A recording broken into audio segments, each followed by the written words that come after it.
할렐루야. 오늘 부활절 몇 주죠? 제3주입니다. 부활절을 지내고 지난주일 두 번째 주일을 맞이하고 오늘은 세 번째 주일, 다음 주는 네 번째 주일, 그 다음은 다섯 번째 주일. 성령 강림절기로 바뀌더라도요, 매주일이 부활절이라는 것을 여러분들 잊지 않기를 주님의 이름으로 축원합니다. 왜냐하면 우리 그리스도인은 부활의 삶을 살아가는 사람들입니다. 아멘이죠. 그래서 우리가 지난 시간에 어떤 말씀을 들었어요? 부활의 산 소망, 죽은 소망이 아니라 살아있는 소망이어서, 그것은 2000년 전 예수님께서 부활하신 이후에 계속 되어지는 부활의 연속성 속에서 우리가 살아가는 것을 의미합니다. 그래서 우리 그리스도인들은 부활의 삶을 살아가는 것입니다. 그런데 우리가 부활의 삶을 살아갈 때, 부활의 산 소망으로 우리가 살아갈 때요, 하나님께서는요, 오늘 또 하나 중요한 것을 우리에게 베드로 사도를 통해서 명령하고 계십니다. 그것은 뭐냐면, 한번 따라해 보시기 바랍니다. 거룩한 사람이 되라.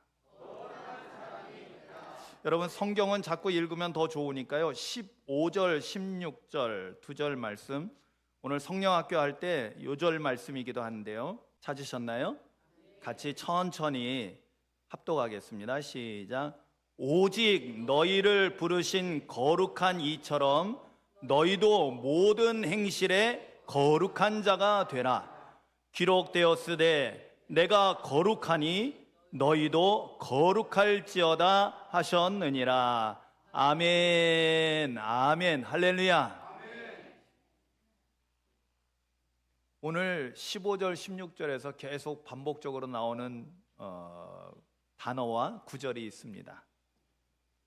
여기 첫 번째 보면 15절에 오직 너희를 부르신 거룩한 이처럼, 우리를 부르신 분이 누굴까요? 하나님이십니다. 하나님은 거룩하십니다. 그래서 여기 거룩한 이는 하나님을 의미합니다.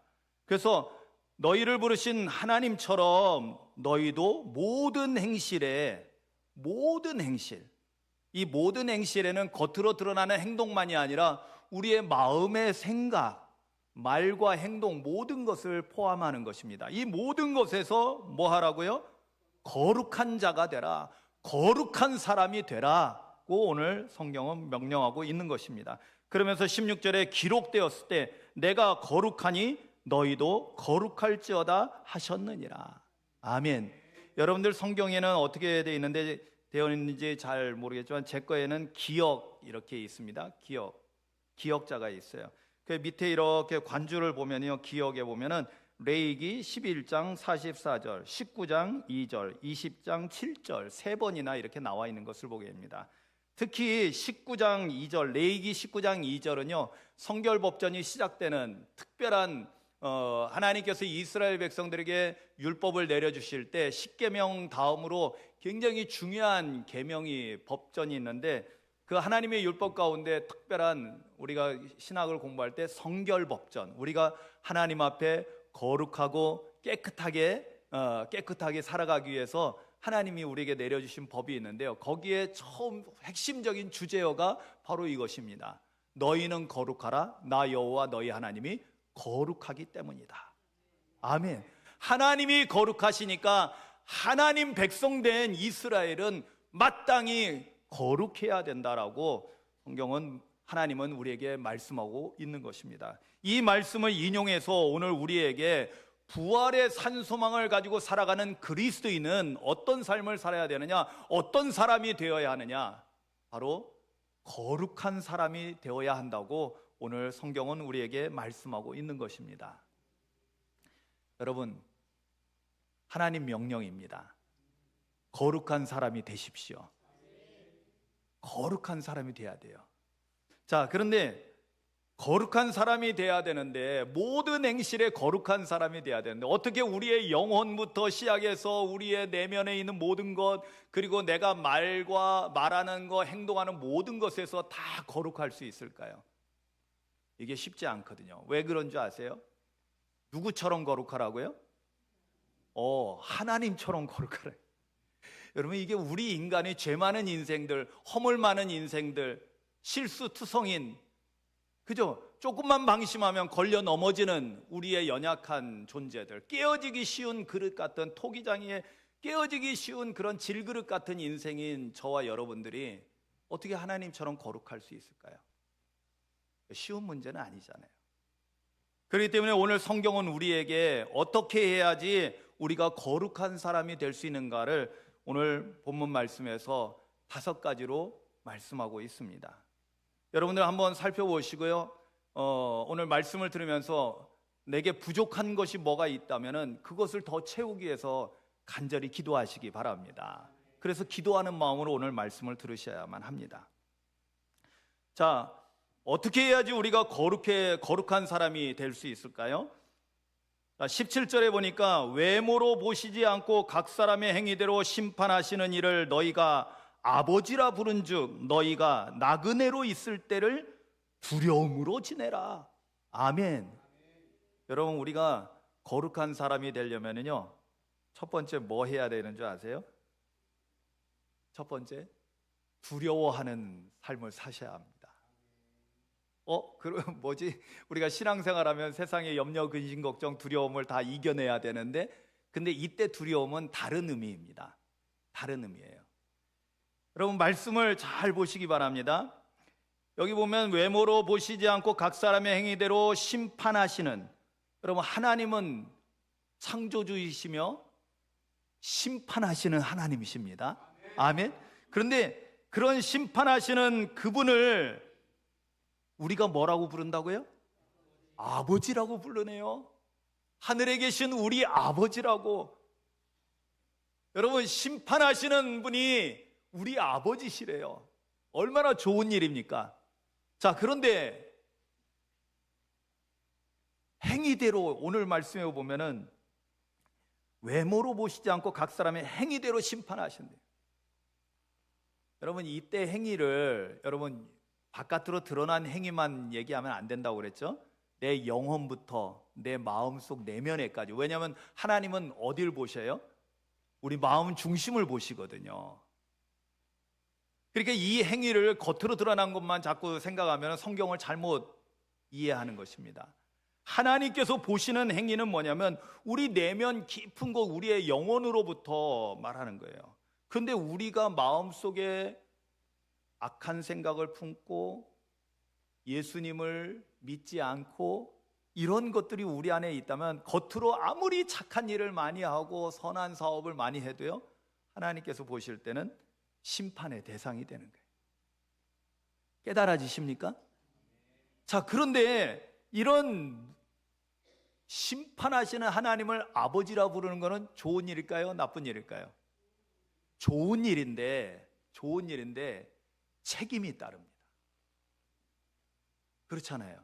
여러분, 한 나라의 대통령의 아들, 대단히 빼기 좋은 거 아닐까요? 그런데 요즘 같은 시대에 어때요?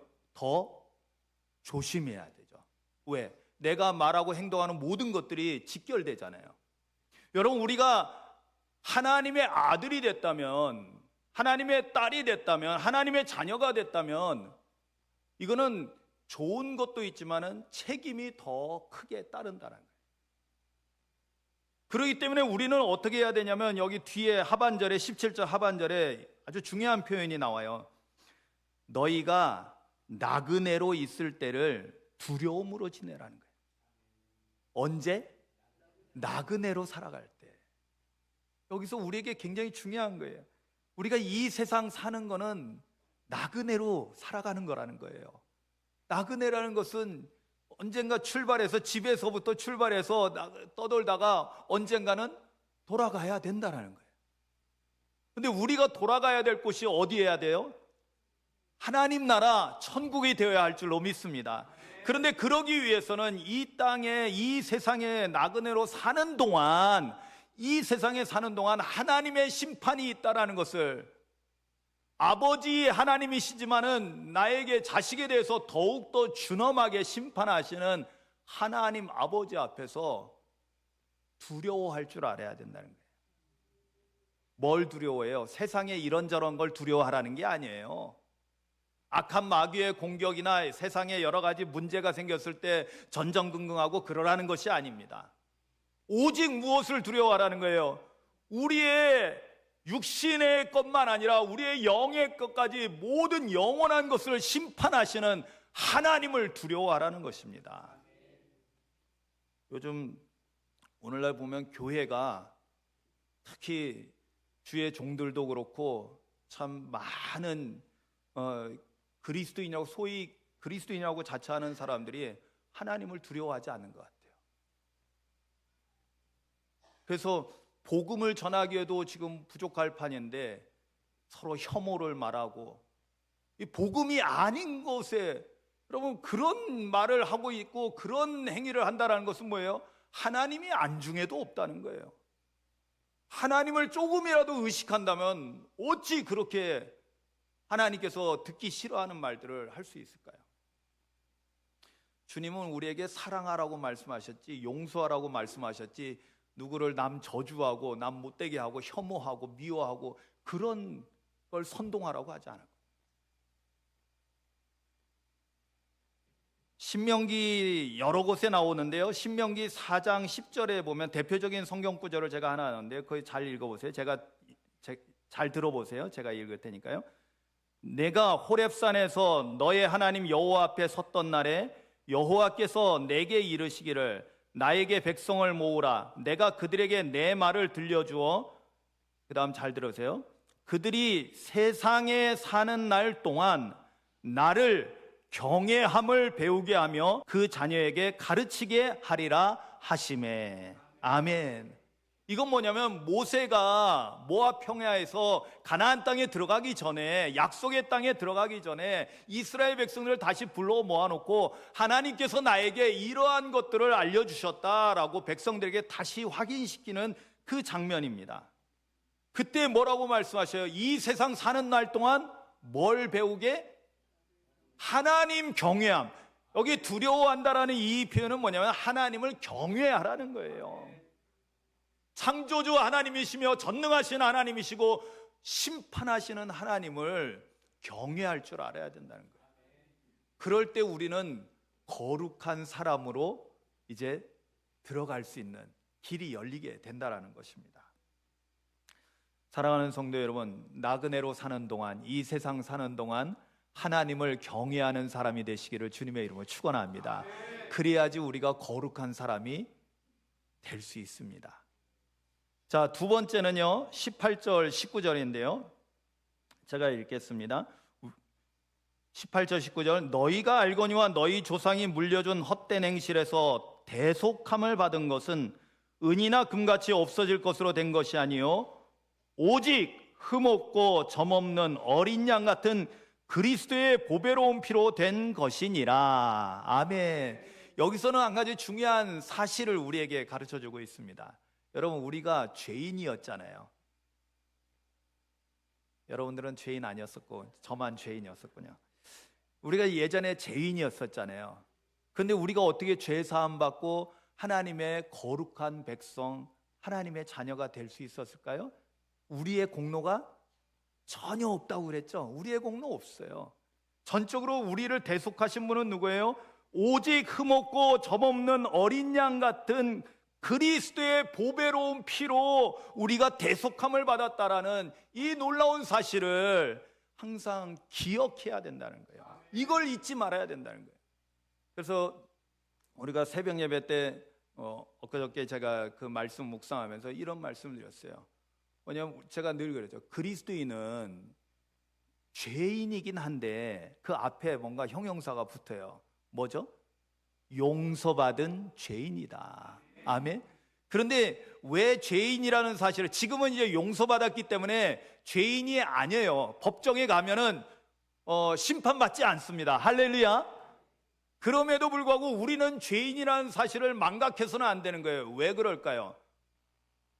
내가 잘해서 죄인에서 벗어난 게 아니기 때문에 그렇습니다.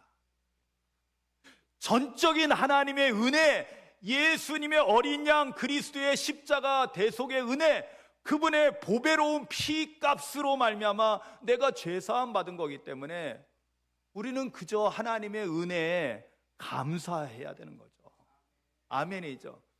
그래서 이거를 그 십자가 대속의 은혜를 기억하는 것은 결국에는 뭐하고 직결되냐면요, 그리스도인에게 나타나는 가장 중요한 특징이 있어요. 특별히 구원의 은혜를 깨달은 사람, 오늘 찬양하면서 은혜 부르면서 여러분 보세요, 그 은혜에 대한 가사들을 생각하고 같이 찬양할 때 어떤 마음이 생겨야 될까요? 정상적이라면 그렇죠, 감사하는 마음이 생길 수밖에 없어요. 은혜 받은 사람들은요, 그래서 감사해요. 원망 불평이 아니라 감사. 누구 뭐 잘했네 잘못했네 맨날 지적질하고 판단하는 것이 아니라, 정죄하는 것이 아니라 감사. 왜?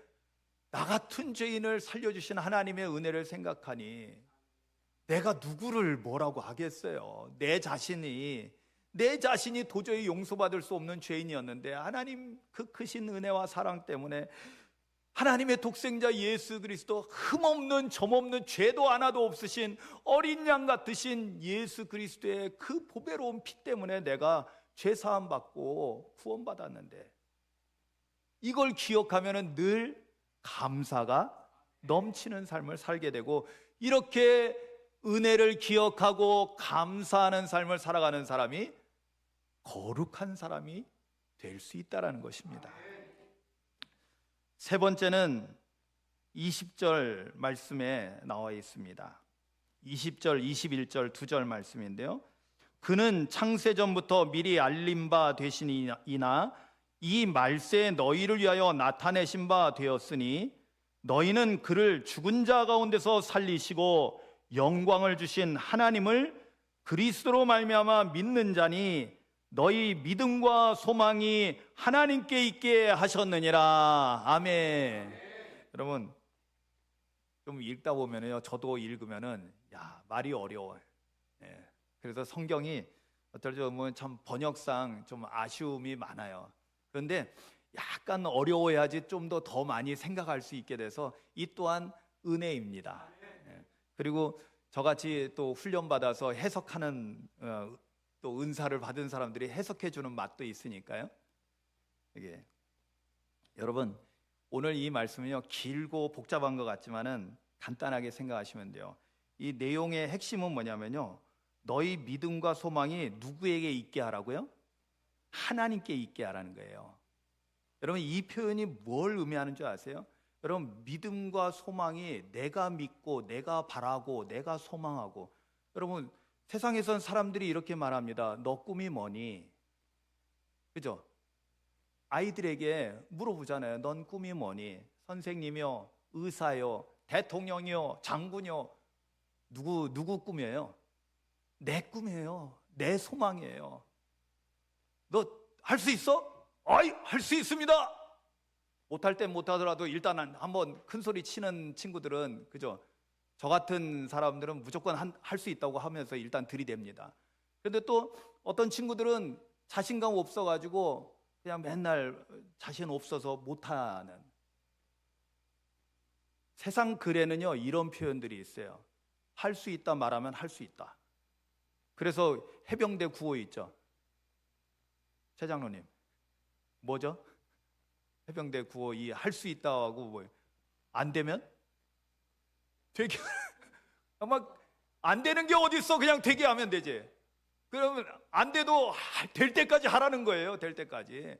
그런 정신으로 해야지 전쟁에서 승리할 수 있으니까.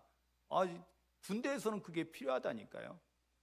그런데 현실적으로 봤을 때 우리가 생명이 두 개가 아니잖아요. 하나잖아요. 우리의 생명을 걸고 하나님 나라 들어가느냐 못 들어가느냐의 문제에서 딱 있을 때, 여러분 내 믿음, 내가 바라는 거, 여러분 이게 넘어질 수 있어요? 안 넘어져요? 넘어질 수 있어요. 왜냐하면 나는 아까 서두에 말씀드렸지, 우리 인간은 허물이 많아요. 걸려 넘어져요. 참 인간이 얼마나 웃긴 존재인지 아세요? 제가 등산을 좋아한다고 그랬잖아요. 산에 이따만한 막 제 키보다 큰 산이, 바위가 있어요. 산에 산행을 하다 보면요. 그러면 거기는 잘 넘어갑니다. 그런데요, 어디서 걸려 넘어지는 줄 아세요? 눈에 보이지도 않는 조금밖에 안 튀어나온 그 돌뿌리에 탁 걸려가지고 넘어져요. 아무것도 아닌 것처럼 보이는 그 작은 것. 아니 막 집채만한 바위는 안 넘어지고 넘어가는데, 그런데 눈에 보이지도 않을 정도로 조금밖에 안 나와. 그래서 제가 이 리모델링 하고 나서 바닥 난방을 해서 좋긴 한데, 저기 내려가는데 어쩔 수 없이 경사를 줘야 되는데 그 마지막 마무리가 잘 안 돼 있어 가지고 계속 어떻게 해야 되나. 여러분들도 생각하시겠지만 저는 이 생각하셔야 돼요. 여러분들이 생각하면 목사님은 더 많이 생각합니다. 왜 제가 모르겠어요. 여러분들보다 더 많이 이 일에 관심을 가지고 계속 지켜봤는데, 그래서 지금 일단은 한번 몇 가지를 실험해 보려고 그래요. 카페트를 깔아서 조금 거기에 경계를 이렇게 조금 층을 없애게 하는 방법. 그런데 이제 문이 열리게 되기 때문에 또 그것도 어느 정도까지 해야 되는가 이제 이렇게 생각을 하고 있고, 또 제가 어디 저희 홈CC라고 인천에 보니까 큰 대형 매장이 있는데 거기에서 이렇게 건축 자재들이 있는데 거기에서 몇 가지를 보면서 이거 갖다 쓰면 좋을까? 그 연애 때 거기 가가지고 열심히 보고 있었어요. 예. 그러니까 저도 고민해요. 그런데 그 작은 것 때문에 걸려 넘어질 수 있다라는 거예요. 그죠? 아예 큰 계단이 있으면은 어이구 여기 큰 계단이 있네 하고는 성큼 넘어갈 텐데, 아주 눈에 안 보이는 거 나도 모르게 의하다가 툭 걸리면은 그냥 넘어지는 거예요. 우리 인간이 이렇게 어설프다니까요. 그러니까 내 믿음은 언제든지 무너질 수 있어요. 내 소망은 언제든지 깨어질 수 있어요. 그래서 여기 성경의 표현이 너무 재밌지 않아요? 야, 너희 믿음과 소망이 어디에 있게 하라고요? 하나님께 있게 하라는 거예요. 이게 뭐예요? 내 믿음이 아니라 하나님이 주신 믿음, 나의 소망이 아니라 하나님이 나에게 갖게 하신 그 소망. 할렐루야. 이거를 우리는 비전이라고 많이 표현해요. 하나님이 내게 보여주시는 거, 환상을 보여주시고, 그래서 모세를, 그래서 야곱을, 그래서 요셉을 이끌어 가신 하나님의 인도하심 속에서 되어져야 된다는 거예요. 그러니까 이 또한 뭐예요? 우리의 믿음이, 소망이, 부활에 대한 믿음과 소망도요, 다 어떻게 돼요? 하나님께 있어야지 우리가 무너지지 않고 넘어지지 않고 그것을 이루는 거룩한 사람으로서의 삶을 살아낼 수 있다라는 것입니다. 할렐루야. 자, 그리고 더 깊어져 가는데요, 네 번째가 우리 흔히 하이라이트, 백미라고 할 수 있습니다. 22절을 여러분 같이 보시겠습니다. 이거는 천천히 같이 읽어볼까요? 시작. 너희가 진리를 순종함으로 너희 영혼을 깨끗하게 하여 거지지 없이 형제를 사랑하기에 이르렀으니 마음으로 뜨겁게 서로 사랑하라. 아멘. 아멘. 우리가 거룩한 사람이 되려면요, 무엇보다도 이 네 번째 뭐 해야 돼요? 형제 사랑, 서로 사랑하는 걸 해야 돼요. 그런데 거기에 앞에 수식어들이 있어요. 처음에 어떻게 했다고요? 우리가 정말로 진리를 순종했다는 건, 진리는 누구예요? 예수 그리스도를, 그리고 그분의 말씀에 순종하고 믿고 따라가는 것을 의미해요. 진정한 제자의 삶을, 날마다 십자가에서 죽고 주님이 살아나시는 그러한 거룩한 삶을 살아내기 시작한 사람들을 말합니다. 이렇게 진리를 순종하고, 그래서 예수님의 십자가 보혈의 은혜로 죄 사함을 받고 깨끗해진, 그래서 영혼이 깨끗해진 사람들은요, 거짓이 없어요. 뭐 하는데? 형제를 사랑하는데. 여기서 형제는 누구를 의미하냐면요, 믿음의 형제들을 의미합니다. 남자들만 얘기하는 것이 아니라 남녀를 통틀어서 모든 믿음의 사람들을 의미합니다. 우리가 주 안에서 형제 자매이기 때문에, 왜냐하면 하나님을 나같이 아버지라고 부르기 때문에 우리는 진정으로 영원한 형제 자매입니다. 그래서 사랑하라는데요, 어떻게 사랑하느냐? 거짓 없이. 그런데 거짓 없이 사랑한다는 것은 결국엔 뭐예요? 하나님의 은혜로, 하나님께서 우리에게 진리의 말씀을 깨닫게 하심으로 인해서, 여러분 진리는 참된 거잖아요. 그죠? 이 진리로 인해서 우리에게 주어진 사랑, 그리고 그렇게 함으로 인해서 어떻게 사랑하라고요? 마음으로 뜨겁게 서로 사랑해요. 마음으로. 여러분, 우리가 행동으로, 사랑은 말로도 표현하고 그리고 행동으로도 나타내야 됩니다. 그런데 그 처음 시작점이 어딜까요? 마음에서부터, 진실한 마음에서부터 나옵니다. 그리고 이 진실한 마음에서부터 사랑하는 마음으로 다른 사람을 위해서 뭘 하기 시작하냐면요, 기도하기 시작해요. 아멘? 여러분 이런 거 경험하셨어요? 내가 나의 기도 제목들이 여러 가지 있어요. 그래서 어디 급한 문제도 있고 여러 가지 나한테 복잡한 문제가 있어서 뭐 내 자녀 문제일 수도 있고 사업 문제일 수도 있고 건강 문제도 있을 수 있고 그걸 가지고 막 기도하는데 갑자기 성령님께서 엉뚱한 사람이 생각나게 하시는 거예요. 그러면 뭔지 모르겠지만 하나님께서 기억나게 하셨으니까 그 사람을 위해서 막 기도를 해요. 그런데 그때 뭘 우리가 경험하게 되냐면 성령께서 내 기도를 이끌어 가시는 것을 경험해요. 그런데 이렇게 다른 사람을 위해서 기도하기 시작해요. 그리고 또 하나님께서 또 다른 사람 생각나게 해주세요. 여러분 우리가 누구를 생각한다, 기억하고 있다. 그리고 요즘 젊은 아이들 어떤 일에 대해서 뭐 이렇게 좋은 댓글을 달아줄 수 있고, 그죠? 이 인터넷상에서 좋은 댓글을 달아주면 참 좋은 일이고, 그런데 악플도 악플은 나쁜 거지만 그런데 더 나쁜 게 있어요. 그거 무플이라고 해요. 무플. 아무 댓글도 없으면은 진짜 이건 썰렁하거든요. 아무 의미가 없는 존재처럼 느껴지니까 그래도 그래도 좀 댓글이 몇 개라도 있어야지. 거기에 이제 뭐 요즘은 이렇게 엄지척도 있고 이것도 있고 그런데 이거라도 있든지 뭐 어쨌든 많이 있으면 좋은 거예요. 또 유튜브 같은 거는 그것이 돈도 되니까. 그런데 아무것도 없어. 그러면 그게 제일 문제예요. 여러분 우리 마음속에 누구를 생각하고 누구를 위해서 선한 마음으로 기도한다는 것은요, 그게 뭐냐면 마음으로 사랑하는 거예요. 저는 우리가 때로는 이렇게 친하게 이렇게 쉽게 다가가서 사랑합니다 이렇게 말할 수 있는 사람도 있고 그거를 어려워하지 않는 사람도 있지만은, 그러나 어떤 사람은요 그러면은 좀 위축이 되거나 또는 약간 좀 꺼려지는 그런 관계 속에 있는 사람들도 있을 수 있잖아요. 그게 교회 안에서도 있을 수 있어요. 근데 그러면 어떻게 해야 돼요? 싫은데도 억지로 다가가서 막 그러는 게 아니라 먼저 마음으로 기도하는 거예요. 그런데 여기 보니까 마음으로 어떻게 해요? 뜨겁게. 어떻게 뜨겁게 할 거예요? 해보신 분은 알아요. 뜨겁게 기도하시면 돼. 여러분 마음으로 간절하게 뜨겁게 기도. 제가 여러 차례 말씀드렸지만 저희 바로 위에 형님을 위해서 뜨겁게 기도한 적이 평생에 딱 한 번 있어요. 어느 날 제가 형을 사랑하고 있다는 걸 제가 스스로 깨달을 수 있었던 건데, 성령님께서 저희 형을 위해서 그렇게 눈물 나게 기도하게 하는, 진짜 눈물을 흘리면서 이상하게, 아니 그럴 수가 없거든요. 우리 형제 관계에서는 그럴 수가 없어.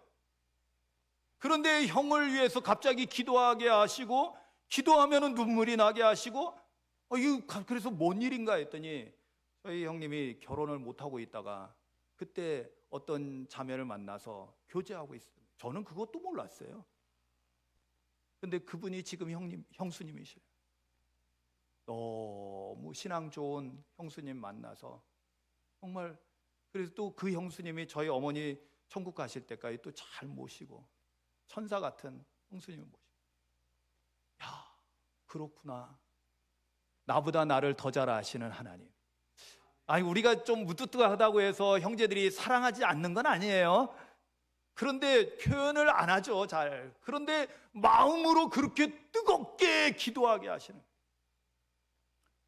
여러분 이게 우리가 거룩한 사람이 되는 길입니다. 다른 사람을 위해서요 중보하지 않는 사람은 거룩한 사람이라고 말하기가 아직은 제가 확실히 모르겠어요. 그거는 판단은 하나님께서 하시는 거지만은 오늘 말씀에 의하면요 조금 여러분들 더 분발하셔야 돼요. 그리고 마지막 결론입니다. 23절 보시겠습니다. 마지막 다섯 번째는요, 여기 답이 딱 나와 있죠. 23절 같이 읽어볼까요? 시작. 너희가 거듭난 것은 썩어질 씨로 된 것이 아니요 썩지 아니할 씨로 된 것이니 살아있고 항상 있는 하나님의 말씀으로 되었느니라. 아멘, 아멘, 할렐루야. 자, 뭐 해야 된다고요? 거룩한 사람이 되려면 당연히 거듭나야 됩니다. 근데 어떻게 거듭나야 된다고요? 썩어질 씨로 된 것이 아니고 썩지 아니할 씨로 된 거래요. 썩지 아니할 씨가 뭔가요? 이 성경 말씀 구절에 따르면 그 뒤에 답은 나와 있어요. 뭐예요? 살아있고 항상 있는 하나님의 말씀이라고 나와 있어요. 그런데 여러분, 하나님의 말씀은 항상 뭐하고 한 짝을 이루어요? 그 성령하고 성경은 항상 같이 한 짝을 이룹니다. 우리가 에베소서에서 영적 무장을 할 때 우리 공격하는 성령의 검하고는 곧 하나님의 말씀. 그러면 그거를 다시 원리를 뒤집어서 생각해 보면 썩지 아니할 씨는 뭘까요? 성령입니다. 하나님의 영은 썩지 않잖아요. 인간의 영은 썩을 수 있어요. 그러나 하나님의 영은 썩지 아니할 씨로서 우리를 다시 성령으로 태어나게 하셨을 때 우리는 진정으로 하나님의 영으로, 거룩한 영으로 다시 태어난 거룩한 사람이 될 수 있다는 것입니다. 그러니까 앞에 첫째, 둘째, 셋째, 넷째도 다 중요해요. 그렇지만은 결론적으로 성령으로 거듭나지 않은 사람은 거룩한 사람이 될 수가 없습니다. 그러니까 제가 뭘 강조해요? 성령 받으셔야 된다고 강조하는 거예요. 여러분들이 성령 충만하잖아요. 저는 목회 너무나 신나게 할 수 있어요. 근데 문제는 누가 일으키는 줄 아세요? 다툼을 일으키고 교회 안에서 교회 공동체를 해치는 그런 사람들은요 100% 성령 받지 못한 사람이에요. 성령 충만하면요 싸울 수가 없어요. 차라리 내가 희생하지, 내가 몰매를 맞지, 내가 손해를 보지, 내가 죽지. 아멘. 내가 먼저 십자가에서 죽으니까. 성령 충만한 사람은요, 그리고 성령 충만하면 뭐가 충만해지냐면 사랑이 충만해지기 때문에 싸울 수가 없어요. 여러분 감사하시기 바랍니다. 뭘 감사하라는지 갑자기 그러면 여러분들의 목사인 제가 은혜 받고 성령 충만함을 입고 목회를 하면서 정말 하나님 앞에 늘, 지금도 잊지 않고 늘 매일 새벽 제단에 무릎을 꿇을 때마다 늘 선포하고 기도하는 게 있어요. 오늘도 나는 죽고 주님이 내 안에 살아계셔서 내 삶을 지배하시고 통치하시라고 늘 고백합니다. 그런데 이것이 뭐냐면 거듭난 삶을 계속 살아나가는 것이에요. 그래서 성령으로 충만해서 하나님의 사랑을, 저는 부족해요. 저도 허물이 너무나 많습니다. 약점이 너무나 많습니다. 그런데 지금까지 이렇게 정말 오상교회에서 여러분들과 함께 행복한 목회를 하고 신앙생활을 할 수 있었던 것은 성령으로 충만함을 주님께서 주셨기 때문에. 네. 우리 원로 장로님들, 또 시무 장로님들, 제가 화내는 거 기억나시는 거 혹시 있나요? 우리 제가 이상섭 장로님이 저 처음에 이렇게 저기 올 때 저 5년 전에 있었던 사건을 하나 얘기하시더라고요. 저희 체육대회 하다가 그 안양대 거기 캠퍼스에 체육대회에서 하다가 남주방 목사님이 들이받아서 화낸 거, 그걸 하나 기억하시더라고요. 그때 이후로 화낸 적이 없었던 것 같아요. 화낼 일이 없죠. 죽은 자는 말이 없습니다. 그냥 날마다 십자가에서 죽는 삶을 통해서 하나님이 살아나시는, 근데 그것이 성령으로 거듭남이에요. 아멘. 그럴 때 우리는 거룩한 사람으로서 삶을 살아가게 되는 것입니다. 여러분 부활의 산소망을 가지고 살아가실 때 거룩한 사람으로 살아가는 저와 여러분들 되기를 소망합니다. 존 웨슬리 목사님이 우리가 구원받은 백성들의 신앙생활을 뭐라고 표현했냐면 성화의 삶이라고. 성화라는 것은 날마다 거룩해져가는 삶이에요. 그러면 신앙생활 작년보다 올해 더 거룩해져야 되고 올해보다 내년에 더 거룩해져야 되고요. 하나님께로 더 가까이 가면 갈수록 더 거룩해져가는 저와 여러분들 될 수 있기를 주님의 이름으로 축복합니다. 아멘. 기도하시겠습니다. 오늘 말씀을 마음에 새기며 묵상합니다. 주님 말씀대로 거룩한 사람 되기를 소망합니다. 주님, 하나님을 경외하는 삶을 살게 하시고, 또한 내가 아무 자격 없지만 예수님의 십자가 보혈의 은혜로 구원받았고, 그래서 그 은혜에 감사하며 살고, 그리고 나의 믿음과 나의 소망이 아니라 믿음과 소망을 하나님께 두고 하나님의 은혜 가운데 살아가기를, 그리고 무엇보다도 거짓 없는 사랑으로 마음으로 뜨겁게 사랑하며 살고, 또한 성령 충만해서 거룩한 사람이 되겠습니다. 소망하며 기도합니다. 오직 너희를 부르신 거룩한 이처럼 너희도 모든 행실에 거룩한 자가 되라. 기록되었을 때 내가 거룩하니 너희도 거룩할지어다 하셨느니라. 아멘. 주님 참 감사합니다. 부활의 산 소망을 가지고 살아가는 저희들, 이렇게 거룩한 사람이 되게 하시고 거룩한 사람으로 계속 살아가게 하시니 참 감사합니다. 오늘 말씀 붙잡고 날마다 더 거룩해져가는 우리의 삶이 되게 하여 주시옵소서. 우리가 예수님의 보배로운 피로 인해서 죄사함을 받고 깨끗함을 얻고 거룩해지는 길을 얻었사오니 주여 그 은혜를 잊지 않고 살아가는 저희들 되게 하여 주시옵소서. 예수님의 이름으로 기도하옵나이다. 아멘.